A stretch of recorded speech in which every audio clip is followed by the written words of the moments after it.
Hi guys and welcome back. So today we are making a Ferrero Rocher cheesecake. Let's begin.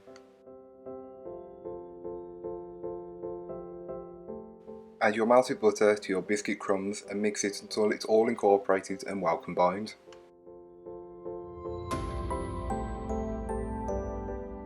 So once it's all combined, you will then want to put that into your tin. I'm using an 8-inch tin, but a 9-inch or a 6-inch tin will also work well. Press that down using the back of a rubber spatula or a spoon will work well. Into your mixing bowl of choice, you will want to add in your cream cheese, your Nutella, and the Ferrero Rochers. I will leave all weights and measurements for ingredients in the description down below. You will then want to mix that over a medium speed until it's all incorporated and very well combined.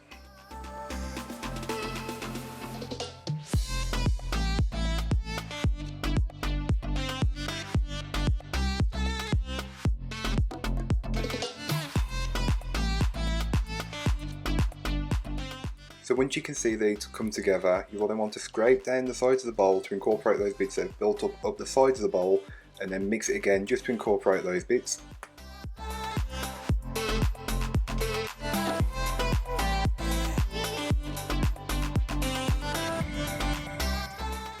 And don't forget to scrape down the sides of your bowl again just to incorporate anything that may not have been from earlier on.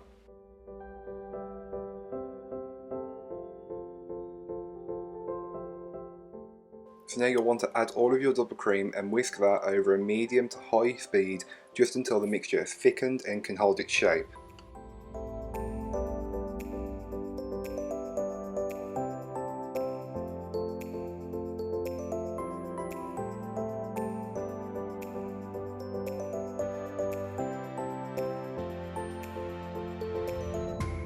So over the base that you made earlier on, you will want to add the cream cheese filling and level it off as best as you can using an offset spatula.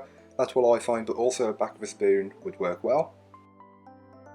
So once you've got the top of your cheesecake leveled off as best as possible, you can then put that into the fridge and refrigerate for the minimum of 3 to 4 hours, or preferably overnight, which is 8 hours plus, and then just remove it from the tin when you're ready to use it. This stage is optional, but I decided to pipe some Nutella over the top. If you're going to do this, I recommend that you heat it in a microwave just before using.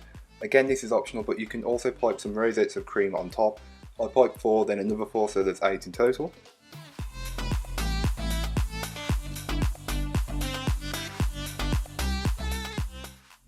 I then take 4 Ferrero Rocher and put it on top of the cheesecake. You can decorate it however you like, with more or less, with some chopped hazelnut would work well. I then top the other rosette with some golden sprinkles, but again, you can decorate it however you like.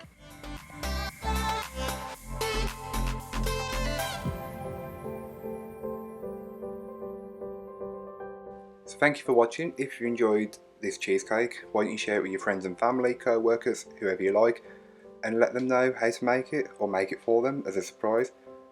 But yeah, thank you for watching. If you enjoyed, don't forget to like, comment and subscribe, share, and check out my social media for more. If you want to know more on this recipe, check out my blog, which I'll all leave linked in the description down below. I just wanted to say thank you all for coming back to my channel. If you've visited in the last week and you've came from my tasty test, which was the 8 desserts in one pan, it really does mean a lot.